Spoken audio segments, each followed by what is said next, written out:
Bismillahirrahmanirrahim. Assalamualaikum warahmatullahi wabarakatuh. Alhamdulillahilladzi hadana li hadza wa ma kunna linahtadiya laula an hadanallah. Asyhadu an la ilaha illallah wa asyhadu anna Muhammadan abduhu wa rasuluhu wa nabiyyuhu. Nabi pun Ya pun. harus pakai ini ya. Iya, wajahnya. Nabi pun Ya pun.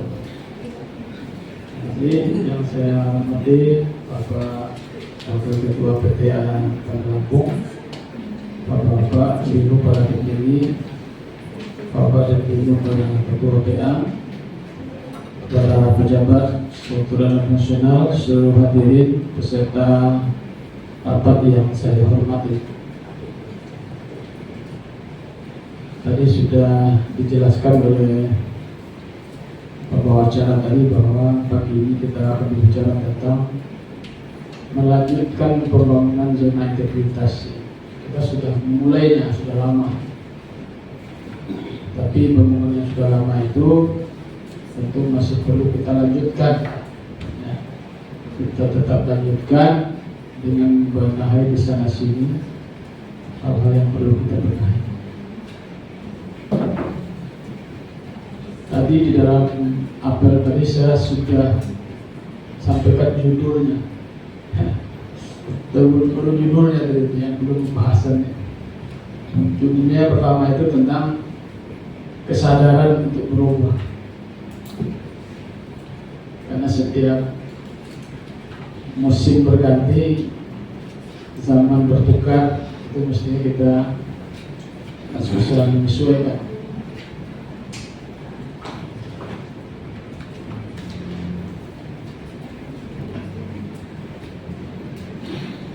Yang saya maksud dengan menyesuaikan ini adalah bahwa kita itu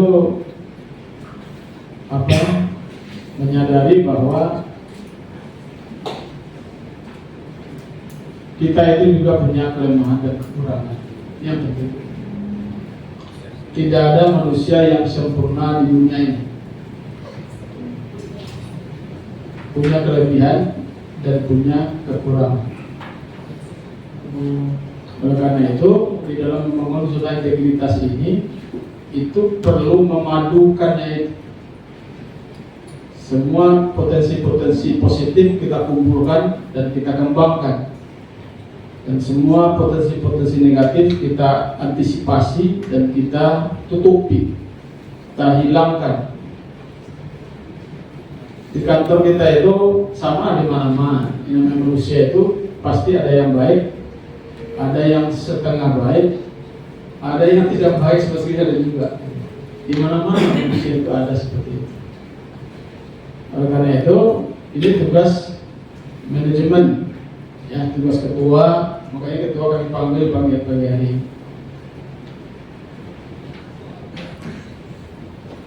Jadi kesadaran ini perlu. Alangkah sulitnya kita membangun suatu bangunan yang hanya bisa kita kerjakan sendiri. Susah sekali nanti kita bekerjanya. Coba kalau tukang, kita yang campur semen dan pasirnya, kita juga yang angkat batunya, kita juga yang naik ke atas setelengnya, kita juga yang melakukannya. Nanti patah pinggang jadinya keduanya. Jadi kita harus memanfaatkan semua potensi yang ada. Maaf, ini di sini ada yang hadir wakil juga ya? Ada Pak, ini ya wakil. Semuanya kan? Iya. Maaf ya. Jadi beberapa PA saya lihat role modelnya itu cuma ketuanya saja. Mestinya kedua-duanya, karena pimpinan itu adalah ketua dan wakil ketua. Jadi itu difoto, di situ ditulis role model. Itu untuk apa? Untuk menumbuhkan kesadaran supaya role model ini bisa menjadi contoh, ya, menjadi tauladan, menjadi rule, menjadi pengukur. Rule itu kan Kita ngerti ya, waktu kita kecil-kecil itu kalau saya menyebutnya itu penggaris untuk buku itu namanya roll di kampung saya itu. Kalau yang lain nyebutnya apa itu? Star ya? Star bahasa Arabnya. Irisan Jawa ya. Ya, kalau saya punya roll itu yang role model itu. Model yang menjadi role, menjadi ukuran, menjadi patokan bagi yang lain. Jadi ketua dan wakil ketua itu dipajang besar-besar supaya setiap hari kita lihat dan teman-teman juga melihat inilah panutan kita. Kalau di dalam Al-Quran bahasa Quran itu uswatun ya. Suatu itu artinya panutan. Ya cocok ya. Ketua Bumi sekarang kan jadi panutan untuk ZI.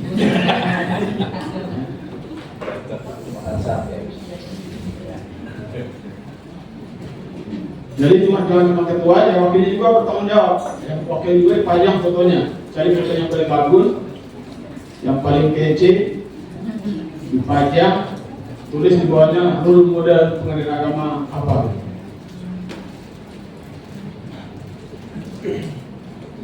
Terus juga kita membutuhkan yang namanya agen perubahan. Agen perubahan ini bukan ica-ica. Apa itu ica-ica? Pura-pura. Berarti ada namanya agen perubahan, tapi nggak tahu apa yang dikerjakan sebagai agen perubahan.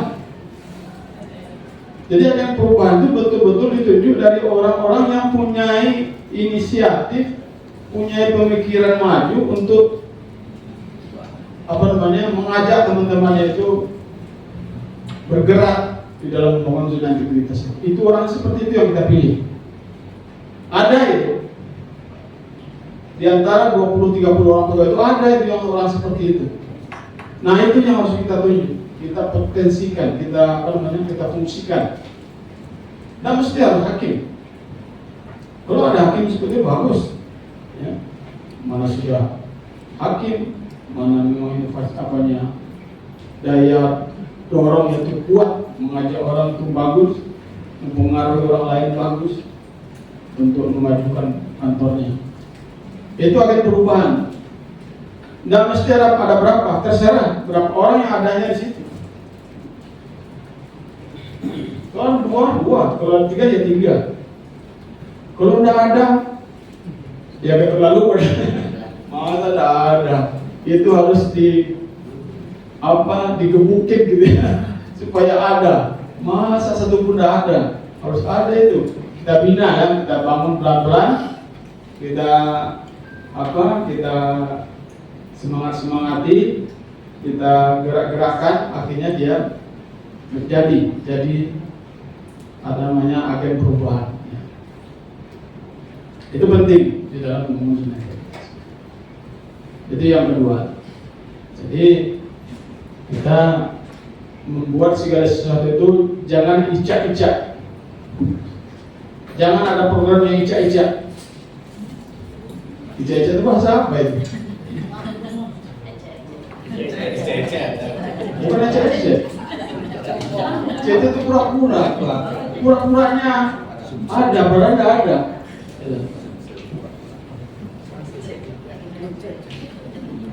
Kalau icak-icak itu kan tidak berkelas kan gitu ya. Icak-icak itu rendah ya. Kalau icak-icak itu pura-pura. Tidak ada sebenarnya, tapi ada di dalam programnya, tertulisnya ada. Ada apa sebenarnya? Agen pembaharuannya ada tertulis itu nama siapa? Kita panggil. Apa yang sudah kamu lakukan di sini? Bingung dia menjawabnya. Ya. Udah lama bikin tidak ketemu. Berarti tidak ada yang dia, tidak ada pembaharuan yang digoyak, yang digerakkan oleh agen pembaharuan itu. Jadi karena itu ini kita seriusi. Tidak ada pekerjaan di kantor kita itu yang icak-icak. Semuanya benar-benar terencana, terprogram, terkendali dan terawasi. Itu yang kedua. Yang ketiga, bahwa zona integritas ini bagi kita umat Islam bukan hal yang baru, bukan hal yang baru. Ya. Kalau kita kembali kepada sejarah hakim pertama Islam, dalam Islam, hakim pertama dalam Islam itu kan Rasulullah. Ya. Rasulullah lah yang langsung diperintah oleh Allah dengan firman-firman dan Al-Quran itu untuk memutuskan untuk menjadi hakim di antara manusia. Coba lihat tindak tanduk perlakuan Rasulullah di dalam memutus hukum, di dalam memutus sengketa di antara kaum muslimin. Ada tak yang tercela di situ? Tak apakah ketemu? Karena memang penuh dengan integritas, tidak takut dengan orang besar, tidak terpengaruh dengan orang kecil, tidak tergiur oleh gratifikasi dengan sogokan. Gratifikasi sekarang kan macam-macam, bukan cuma uang. Orang tiket menonton Mandalika saja itu dari gratifikasi. Atau namanya gratifikasi seks. Ada juga itu. Dulu ceritanya, saya pernah dengar cerita di satu tempat, saya tidak mau menyebutkan tempatnya, seorang pejabat dari Jakarta datang, masuk hotel, dia kaget ternyata dalam hotel itu ada orang, ada perempuan. Dia kaget, dia keluar lagi, dia marah-marah, mana pada dia ini? Sini kamu ini kurang ajar ya. Masa saya suruh masuk ke kamar orang lain? Katanya penelitian, Pak, itu bukan orang lain, memang disediakan untuk apa? Kenapa tidak bilang dari tadi? Alhamdulillah ini zalik. Soalnya kita tidak ada, saya yakin tidak ada di Kementerian Agama, tidak ada yang begini. Itu hidupnya lain ya. Tapi ini kisah nyata yang saya ceritakan, kisah nyata, tapi bukan orang beragama.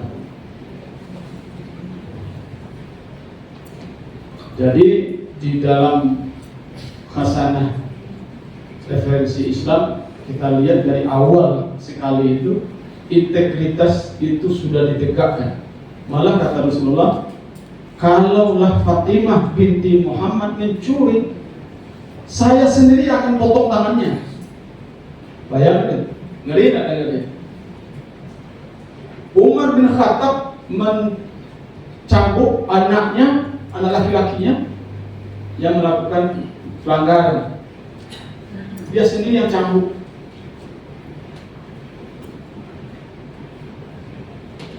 Hakim Surah yang sangat terkenal namanya. Ada hakim yang paling berani, yang banyak diulas di dalam sejarah Islam, namanya Surah. Surah ini menyidangkan perkara khalifah. Kalau sekarang Presiden Khalifah Ali bin Abi Thalib, baju besinya jatuh di perjalanan lalu dipungut oleh seorang Yahudi.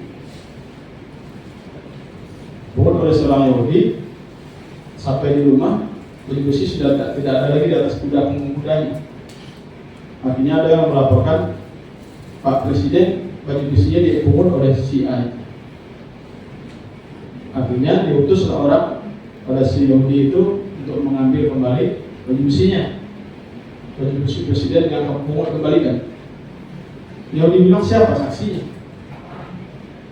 Jangan menuduh-nuduh. Tidak mau dikembalikan. Akhirnya Yahudi ini dituntut ke hadapan pengadilan oleh Khalifah Ali, oleh Presiden. Dituntut, sampaikan oleh gugatannya oleh Ali, sebenarnya bahwa baju besi saya dipungut oleh si Yahudi. Yahudi Hakim Surah bilang, bagaimana tanggung jawab kamu wahai Yahudi? Saya tidak disebutkan dalam cerita itu siapa namanya Yahudi. Si Yahudi bilang, apa ada saksinya Khalifah? Apa Khalifah Ali ada saksinya? Khalifah Ali bilang ada anak saya Hasan.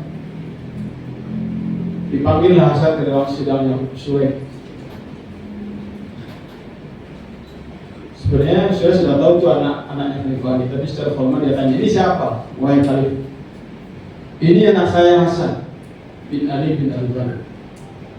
Surah bilang seorang anak tidak boleh didengar keterangan kesaksiannya di dalam persidangan. Mohon maaf Khalifah, saksi Khalifah tidak bisa saya dengar. Tuh, presiden ini yang ditolak ini anak presiden, tidak bisa karena anak itu namanya tempat tuhmah, ya. Tuhmah itu artinya kecenderungan untuk membela keluarga itu ada di pihak. Kayak mereka tidak boleh didengar keterangan seorang anak terhadap bapak. Karena tidak ada saksi lain, akhirnya gugatan Sayyidina Ali ditolak oleh hakim syura. Berani kan? Itulah integritas. Walaupun khalifah, kalau tidak ada saksi ditolak. Apalagi cuma gubernur, apalagi cuma bupati, apalagi di bawah-bawah dari hakim syura sudah membuktikannya. Dan itu banyak cerita-cerita seperti itu dalam fasal Islam, sangat banyak. Mana-mana bisa kita jumpai. Oleh karena itu, sekali lagi, zona integritas di dalam Islam itu bukan hal yang baru, itu sudah sangat lama sekali. Oleh karena itu, ini adalah pekerjaan kita yang sesungguhnya, tugas kita yang sesungguhnya. Jadi membangun zona integritas itu bukan barang baru bagi kita. Itu kita punya. Itu punya kita sebagai peradilan agama, sebagai orang-orang muslim yang menjadi hakim. Itu panggilan hati nurani kita. Ini wajib kita topang, wajib kita semangati bersama-sama membangun zona integritas.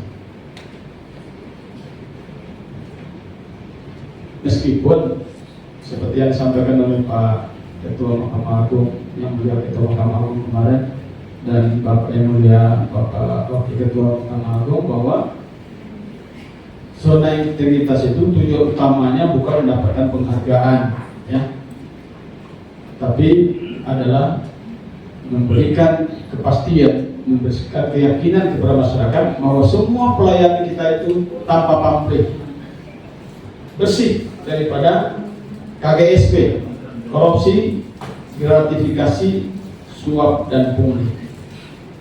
Itu yang utama tujuannya. Adapun kita mendapat penghargaan, alhamdulillah, ya, dikasih insentif, alhamdulillah. Ya, di PTA sudah dapat insentif kan? Berapa sebulan ya? Habis Pak. Berapa juga? Sebulan cuma sekali. Saya sudah 2 kali dapat, ya. Saya dapat di Banjarmasin, PTA Banjarmasin, dan dapat juga di Bengkulu. Ya, jadi 2 kali dapat ya, 2 kali apa? 2 kali insentif ya. Lumayan ya. 3 sampai. Bulannya itu 3 jutaan nggak salah ya. Ya. Tapi itu bukan apa, bukan tujuan utama. Itu hanya sekadar hiburannya saja. Kalau 3 juta sebulan, kalau 1 tahun ya 36 juta ya, lumayan lah ya. Tapi itu bukan tujuan utamanya. Tujuan utamanya itu adalah menjamin bahwa pelayanan kita di pengadilan itu terhadap pencari keadilan dan semua stakeholder pengadilan itu bersih, seperti bagaimana yang dicontohkan oleh pendahulu-pendahulu kita. Oleh karena itu, kita membangun zona integritas ini adalah membangun, menghidupkan kembali ajaran Islam. Ajaran Islam ini, ya seperti yang saya ceritakan, cobalah ya. Ya, bagaimana hakim-hakim itu di dalam kitab fikih ya. Coba lihat kita lama itu. Kitab Al-Mahali saya baca ya. Ada qadi ya. Bagaimana adab qadi seorang hakim itu di dalam Islam. Orang makan di rumah makan di apa yang dilihat oleh orang ramai saja itu di dalam fikih ya. Itu tidak boleh. Karena akan mengurangi muru'ah al-qadi, akan mengurangi kehormatan diri seorang hakim. makan nih, mau makan saja. Apalagi bernyanyi ya. Joget-joget. Ya itu kan zaman kita ya kalau cuma menyanyi, kalau nyanyi yang bagus. Kalau saya Bumi 2 Julai tidak apa-apa. Ya. Kalau Tanah Lado nyanyinya tidak apa-apa. Memang ulama sendiri berbeda dengan musik ya. Tapi kalau Imam Al-Ghazali mengatakan tanpa musik dunia ini tidak indah. Rasulullah SAW ketika datang ke Madinah disambut oleh orang Madinah dengan pukulan gendang dan nyanyi-nyanyian syair-syair. Rasulullah tidak melarang. Itu artinya Rasulullah sendiri menikmati syair itu. Ya. Jadi yang baik-baik apa? Tapi begitu pembahasan di dalam kitab-kitab fikih lama itu bahwa martabat hakim itu betul-betul harus terjaga yang baik. Apalagi sampai memanipulasi perkara, apalagi sampai bapak itu tidak layak sama sekali ya dilakukan oleh para peradilan. Jadi sekali lagi saya minta kepada kita semua, terutama kepada para ketua, wakil ketua PA, seperti Sinapung, mari kita bersemangat kembali membangun zona integritas ini. Yang sudah ya sudahlah. Terutama kepada para role model, berilah contoh kepada barisan di belakang kita, contoh yang baik-baik. Jangan kita contoh yang jelek. Kita terlambat, tapi tidak mau ditulis terlambat. Dia datang jam 9. Nanti dia tulis jam 8 ya. Dia tulis jam 9. Jangan. Itu namanya kita tulis contoh yang jelek. Kalau apa ya sebenarnya sendiri. Jangan kita memberi contoh sekecil apapun yang akan diikuti oleh orang yang di belakang kita. Kasihan mereka itu. Karena kita disebut role model. Jangan kita yang beri contoh yang tidak baik. Beri contoh yang baik-baik, yang menyemangati mereka, yang memberikan spirit ya, memberikan semangat mereka bekerja di bandara. Saya kira itu aja sambutan saya dalam pembukaan ini dengan mengucapkan Bismillahirrahmanirrahim. Acara ini akan dibuka.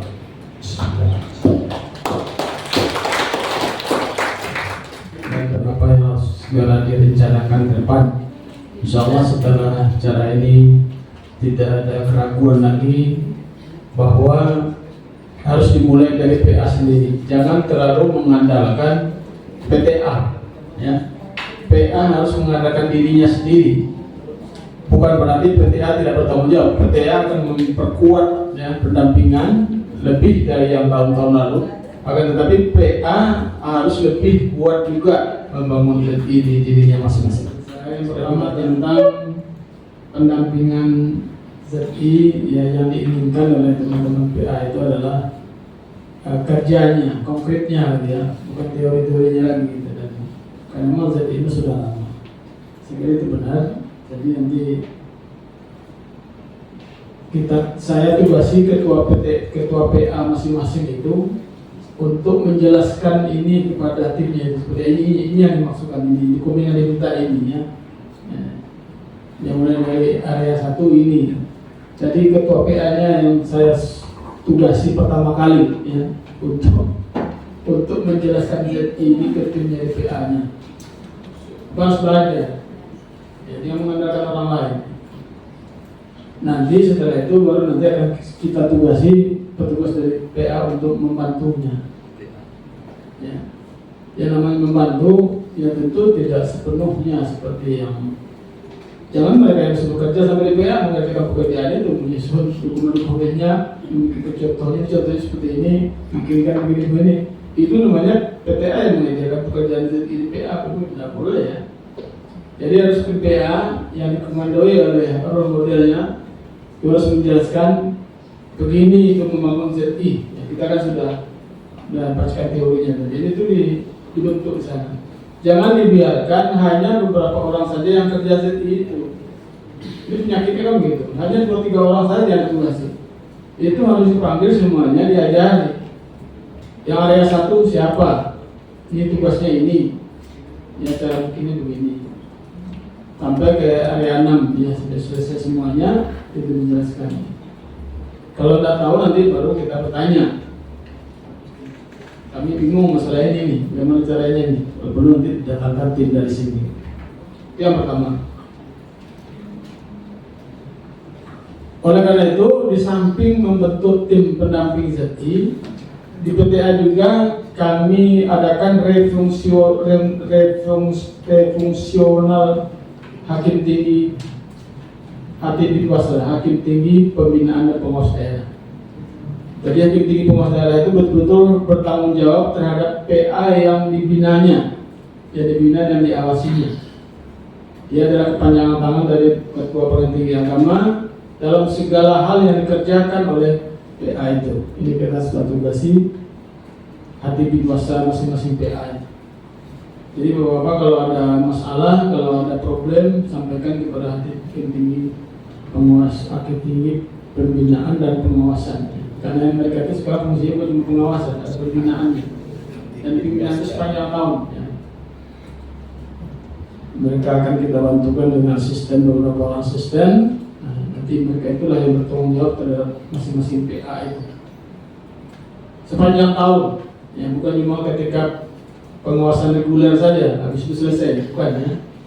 Dari awal sampai akhir hakim tinggi pengawas itu bertanggung jawab. Bukan berarti wakil ketua PTA dan KPTA-nya berlepas tangan, tidak. Nanti kalau seandainya ada problem kami akan masuk apa masalahnya. Yang kedua, jadi kita adakan membuat memfungsikannya, lebih memfungsikan hati tinggi wasda.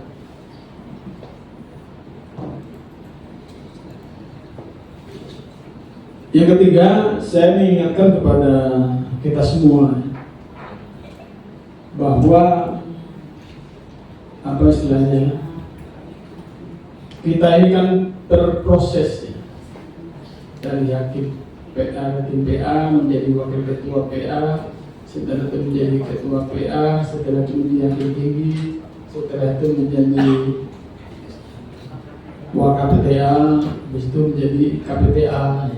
Ini proses ini harus dijalani dengan benar dan dengan baik dan dipersiapkan dari sekarang. Siapa yang akan memikirkan itu? Ya kita masing-masing. Yang diharapkan orang lain yang akan membentuk kita, yang akan mempersiapkan diri kita gitu. Karena tidak ada yang lebih peduli kepada diri kita selain dari kita sendiri. Orang lain, karena itu mari kita mulai dari diri kita sendiri. Jadi persiapan diri kita sebaik-baiknya. Apa yang dikatakan oleh Pak Tuaka kemarin dalam pembinaan itu, ada beberapa persyaratan yang sesungguhnya sangat penting bagi seorang pimpinan PA itu, ya kan? Menguasai hukum formil, menguasai hukum material, ada manajemennya, menguasai tentang ikot, mediasi, eksekusi. Itu harus dikuasai oleh seorang ketua PA. Bukan itu yang mau menjadi ketua PA, wakil-wakil. Saya kira ada yang mau jadi ketua PA kan? Ada nggak? Saya tanya sama wakil-wakil ini, ada yang mau jadi ketua PA nggak? Persiapkan dari sekarang.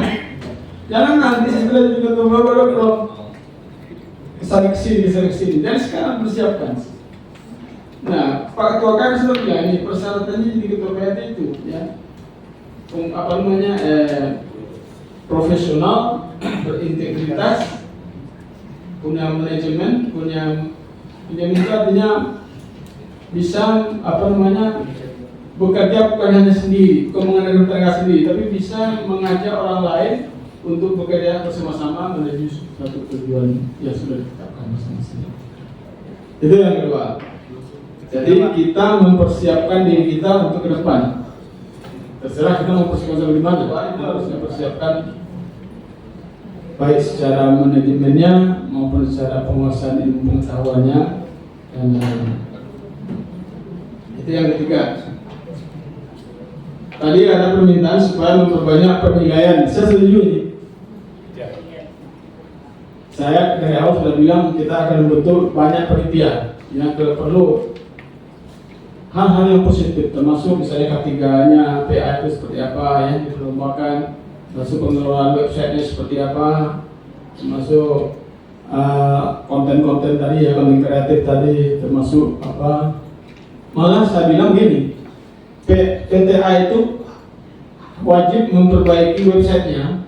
Makanya saya sudah memulai, saya sudah memasukkan apa materi-materi saya di dalam website, dan kita minta supaya itu direspon oleh PA. Makanya nanti kita akan memperlombakan komentar-komentar dari PA terhadap website PTA itu. Kita lombakan nanti. Komentator ya, komentator terbaik ya. Terbanyak dan tercanggih ya, gitu ya. Ya. Satker pembaca terbanyak. Masa terbanyak apalah nanti ya.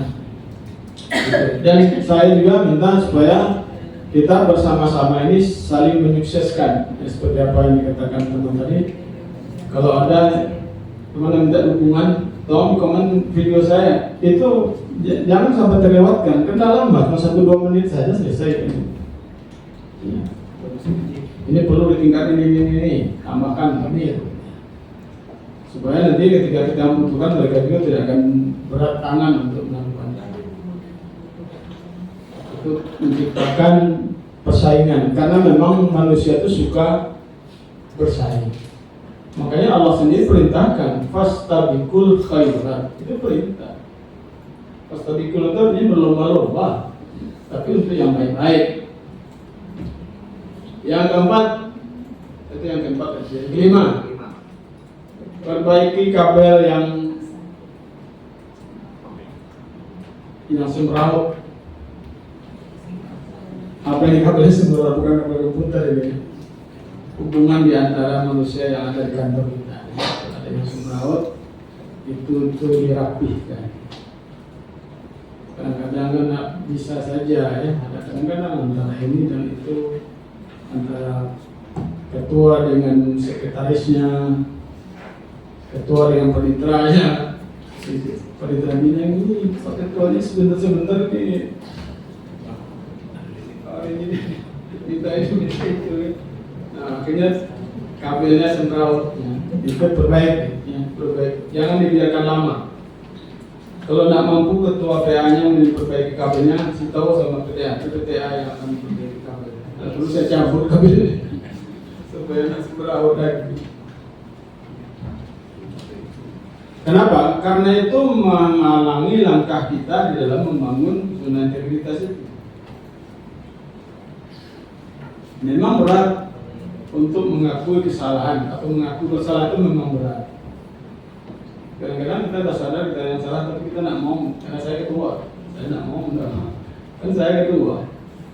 Tidak ada hubungannya itu. Ketua siapa saja, kalau kita merasa bersalah, mestinya kita dengan mudah memperbaiki kabel semrawut itu, luruskan secepatnya. Tidak mungkin, orang Melayu bilang tongkat berjopang tidak mungkin kita tancapkan. Kalau kita mau menancapkan kayu ke tanah itu, kalau dia berjopang bercabang, tidak bakal masuk. Jopang 2 saja tidak masuk, apalagi 3. Apalagi 4, tidak bakal jalan ZI di PA itu apabila antara orang-orang terkait terlalu banyak cabangnya. Nah, tidak bakal. Dia harus menyatu, bersatu, diruncingkan itu, disatukan, baru dia tembus masuk ke tanah. Sampai sedalam-dalamnya bisa masuk. Tapi kalau dia bercabang, tidak bakal. Oleh karena itu, meluruskan kabel yang semrawut. Terakhir, kita sudah merancang beberapa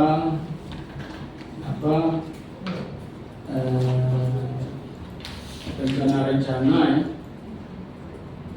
Itu mohon didukung oleh para pimpinan, mohon disukseskan, termasuk yang tadi sudah diinformasikan oleh panitia tadi. Ada namanya Kopi Lampung, ada namanya 1 Jam Lampung, Dan nanti akan ada dalam rangka Agustusan nanti, dalam rangka ulang tahun Mahkamah Agung nanti akan ada namanya berlomba sambil belajar. Kita sudah susun soalnya. Soal untuk para hakim sudah ada, soal untuk para panitera juga sudah ada, soal untuk jurista juga sudah, soal untuk para petugas di sekretariat. Kalau yang menarik sebenarnya panitera apa? Hakim, Pak. Dengan juru bicara ketua yang masing-masing. Tapi yang menang nanti bisa ikut fit Pak ya. Kalau yang benar masih bisa. Hakim atau panitera? Hakim ya.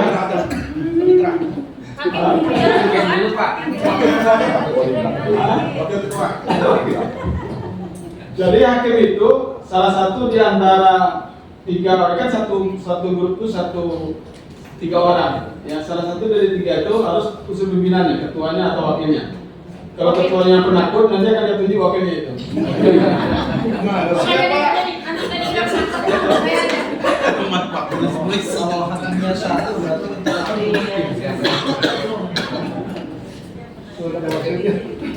Nah, ini sudah saya praktekkan di Yogyakarta, tapi untuk hakim belum sempat. Yang baru kita praktekkan panitera dan jurusita.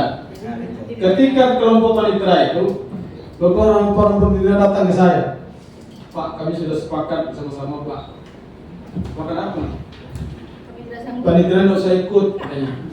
Kami mana, Pak? Nanti kalau teman ditanya tidak bisa menjawab, apa kata anak buah kami itu? Panitera aja nggak ngerti, gitu. Saya bilang, Bapak sudah sepakat? Sudah. Saya tidak sepakat. Jadi, ikut. Nah, sudah. Salah satu tugasnya itu adalah menghafal beberapa pasal tentang tugas panitera, tugas pokok panitera. Pasal berapa? 97 sampai 101 dan 109. Dapat pasal. Satu orang sakit, Pak. Panitera itu satu orang sakit. Saya sudah tahu ini sakitnya pasti sakit karena stres itu mau apa? Tapi itu saya bilang begini. Ini sebenarnya kita lucu-lucuan. Ini sebenarnya adalah untuk hiburan. Jadi yang untuk hiburan saja. Tidak hafal pun tidak ada masalah. Kan itu diketahui orang. Pemicu. Tapi katanya malunya itu Pak. Pemicu itu. Makanya saya bilang jangan besar-besar kemaluan. Bahaya itu. Istri sayang Pak. Jadi kesimpulannya kan, hakim minta panitera. Oke, Pak. Saya kasih nama panitera hakim aja, Pak. Jadi kalau begitu hakim saja, nanti berikutnya di paniteraan dan selanjutnya sesuai dengan jadwal itu ya. Iya, Pak. Saya kira itu aja yang saya sampaikan. Saya sudah dapat masukan dari saya nanti akan hanya mewajibkan beberapa pasal kunci saja ya, yang harus dihafal itu supaya jadi kenang-kenangan selama menjadi hakim gitu. Ya paling-paling hukum apa pasal tentang pembuktian aja ya, begitu tentang pembuktian aja ya beberapa usah kita ambil supaya hafal gitu. Tidak usah panjang-panjang, itu 2-3 pasal saja.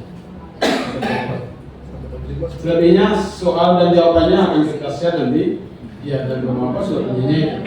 Cuman permasalahan itu kadang-kadang dalam permainan kan kadang-kadang timbul groginya, kadang-kadang salah jawab atau kadang-kadang.